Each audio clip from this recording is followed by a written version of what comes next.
Hi hello welcome to our channel VN creativities. இன்றைக்கி நம்ம சேனலில் எதை பற்றி பார்க்குறோன்னா, செய்கிறதுக்கு ரொம்ப ஈஸியான ஒரு சிம்பிளான அதே சமயம் நல்ல டேஸ்டியான லஞ்ச் பாக்ஸ் ரெசிபி தான் பார்க்க போகிறோம். அது என்னன்னு கேட்டிங்கன்னா, கொத்தமல்லி சாதம். இது ரொம்ப குயிக்காக ஒரு 5 நிமிஷத்தில் செஞ்சு முடிச்சிடலாம். அண்ட் இதோட டேஸ்ட்டும் வேறு லெவலில் இருக்கும். நம்ம சில சாதத்தை லஞ்ச் பாக்ஸ் கொடுத்து விட்டால் அது ஒரு மாதிரி ஆகிடும். ஆனால் இந்த மாதிரி வெரைட்டி ரைஸை நீங்கள் கொடுத்து விட்டிங்கன்னா அது அப்படியே இருக்கும். சாப்பிட்றவங்களும் ரொம்ப விரும்பி சாப்பிடுவாங்க. ஓகே, இது எப்படி பண்ணுறதுன்னு பார்க்கறதுக்கு முன்னாடி இப்போ தான் நீங்கள் நம்ம சேனலை ஃபஸ்ட் டைம் பார்க்குறீங்கன்னா மறக்காமல் சப்ஸ்கிரைப் பண்ணிடுங்க. கூடவே அந்த பெல் ஐக்கானே கிளிக் பண்ணிடுங்க. அப்போ தான் நான் போகிற வீடியோஸோட நோட்டிஃபிகேஷன்ஸ் உங்களுக்கு வரும். இது செய்கிறதுக்கு ஃபஸ்ட்டு ஒரு மிக்ஸி ஜாரில் ஒரு கைப்பிடி அளவுக்கு கொத்தமல்லி இலைகளை எடுத்துக்கலாம். இது கூடவே 6 பல் பூண்டு, 1 இன்ச் சைஸ் இஞ்சி அண்ட் பச்சை மிளகாய் 1லேருந்து 2 நம்ம ஆட் பண்ணிக்கலாம்.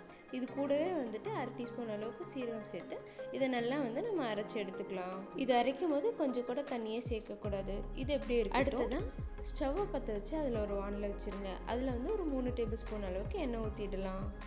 எண்ணெய் நல்லா சூடானதுக்கு அப்புறமா அதில் கடுகு ஆட் பண்ணிடலாம். கடுகு கூடவே ஒரு 1/2 டீஸ்பூன் அளவுக்கு உளுந்து ஆட் பண்ணிக்கலாம். அடுத்ததான் இது கூடவே ஒரு 1/2 டீஸ்பூன் அளவுக்கு பட்டாணி பருப்பு ஆட் பண்ணிக்கலாம். அதுக்கப்புறமா ஒரு கைப்பிடி அளவுக்கு வேர்க்கடலை ஆட் பண்ணிக்கலாம். உங்களுக்கு வேணும்னா நீங்கள் முந்திரி கூட ஆட் பண்ணிக்கலாம். இப்போ இதெல்லாத்தையும் சேர்த்து ஒன்றா வணக்கிடலாம். இதெல்லாம் இந்த எண்ணெயிலே நல்லா வணங்கி இது கலர் சேஞ்ச் ஆகி நல்லா மொறு மொறுன்னு ஆகணும். அந்தளவுக்கு இதை நம்ம நல்லா வணக்கிடணும். இப்போ பாருங்கள், இந்த பருப்பெல்லாம் நல்லா கோல்டன் ப்ரௌன் ஆயிடுச்சு. இப்போ இந்த ஸ்டேஜில் நான் ஒரு பெரிய வெங்காயத்தை ஸ்லைஸ் பண்ணி வச்சுருக்கேன். அது இது கூட ஆட் பண்ணிக்கிறேன். பெரிய வெங்காயத்தை ஆட் பண்ணிட்டு அதையும் இந்த எண்ணெயிலே சேர்த்து நல்லா வணக்கிடலாம். அடுத்ததாக இது கூடவே ஒரு கொத்து அளவுக்கு கருவேப்பிலை ஆட் பண்ணுறேன். கருவேப்பிலையை ஆட் பண்ணதுக்கப்புறமா 2 வரமிளகாயை நான் 2ஆக கட் பண்ணி இதில் ஆட் பண்ணியிருக்கேன். வரமிளகாய் உங்கள் காரத்துக்கேற்ப நீங்கள் கூடவோ குறைச்சோ போட்டுக்கலாம்.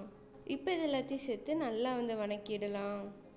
இப்போ பாருங்கள், இதெல்லாம் நல்லா வணங்கி வெங்காயம் நல்லா கண்ணாடி பதம் வந்துருச்சு. இந்த ஸ்டேஜில் நம்ம அரைச்சி வச்சுருக்கோம் இல்லையா பேஸ்ட், அதை இதில் ஆட் பண்ணிடலாம். இந்த பேஸ்ட்டை ஆட் பண்ணதுக்கப்புறமா இதை நல்லா வணக்கிடுங்க. அண்ட் அடுப்பை லோ ஃப்ளேமில் வச்சுருங்க. நம்ம கொஞ்சம் கூட இதை தண்ணி ஊற்றாமல் அரைச்சிருக்கனால இது நல்லா கெட்டியாக இருக்கும். ஸோ சீக்கிரம் அடிப்பிடிக்க சான்ஸ் இருக்குது. இது நல்லா ஒரு நிமிஷம் நம்ம வணக்கினதுக்கப்புறமா இதோட குவான்டிட்டி கம்மியாகும். அந்த ஸ்டேஜில் நமக்கு கொஞ்சமாக தண்ணி ஆட் பண்ணி இதை நல்லா வணக்கிடலாம். அடுத்ததாக இதுக்கு தேவையான அளவு உப்பு சேர்த்துடலாம். நான் இங்கே 1/2 டீஸ்பூன் அளவுக்கு உப்பு சேர்த்துறேன். உப்பு ஆட் பண்ணிட்டு அதை நல்லா மிக்ஸ் பண்ணி விட்டுடலாம். இப்படியே இதை நல்லா வணங்கி ட்ரை ஆகி சைட்லலாம் எண்ணெய் பிரிஞ்சு வரணும். அந்தளவுக்கு இதை நம்ம வணக்கிட்டே இருக்கணும். இப்போ பாருங்கள், இது நல்லா வணங்கி ட்ரை ஆயிடுச்சு. அண்ட் சைட்லேயே எண்ணெய் நல்லா பிரிஞ்சு வந்துட ஆரம்பிச்சிருச்சு.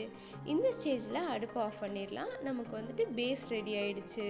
அடுத்ததாக நல்லா வடித்து ஆற வச்சிருக்க வெள்ளை சாதத்தை இதில் ஆட் பண்ணிக்கலாம். சாதத்தை மொத்தமாக கொட்டிடாமல் நல்லா அதை உதிர்த்து விட்டு கொஞ்சம் கொஞ்சமாக ஆட் பண்ணிக்கலாம். ஆட் பண்ணிட்டு அதை நல்லா கிளறி விட்டுடலாம். கிளறும் போது நல்லா அடியிலேருந்து எடுத்து விட்டு மிக்ஸ் பண்ணுங்கள். அப்போ தான் நல்லா மிக்ஸ் ஆகும்.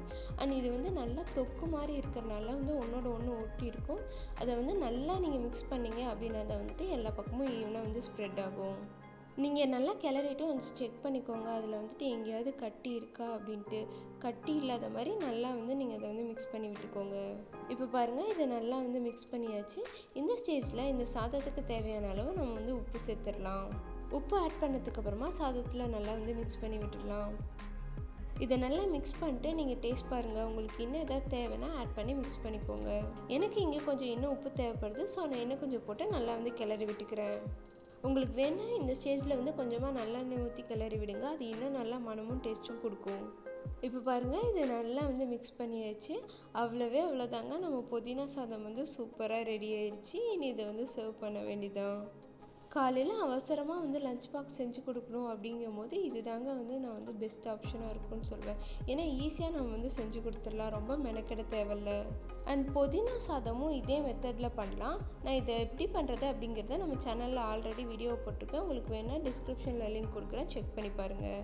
இது மட்டும் இல்லாமல் நம்ம சேனலில் நிறைய one pot rice lunch box ரெசிபியாக போட்டிருக்கேன். அதோட லிங்க்ஸை நான் டிஸ்கிரிப்ஷன் பாக்ஸில் போடுறேன். உங்களுக்கு வேணால் செக் பண்ணி பாருங்கள். இதுக்கு பெருசாக எந்த சைடிஷுமே தேவையில்லை, சும்மாவே சாப்பிடலாம். உங்களுக்கு வேணும்னா உருளைக்கிழங்கு வறுவல் இல்லை முட்டை வறுவல் அல்லது வெறும் அப்பளம் கூட வச்சு கொடுங்க, சூப்பராக இருக்கும். இந்த வீடியோவை ஈஸியாக அண்ட் டேஸ்டியாக லஞ்ச் பாக்ஸ் ரெசிபி செய்யணும்னு நினைக்கிறவங்களுக்கு ஷேர் பண்ணி விடுங்க. நீங்களும் இதை செஞ்சு பார்த்து எப்படி இருந்ததுன்னு எனக்கு கமெண்ட்ல சொல்லுங்க. இந்த வீடியோ பிடிச்சுன்னா லைக் பண்ணுங்க, ஷேர் பண்ணுங்க, கமெண்ட் பண்ணுங்க, மறக்காம சப்ஸ்கிரைப் பண்ணிடுங்க. தேங்க்யூ ஃபார் வாட்சிங். Bye by.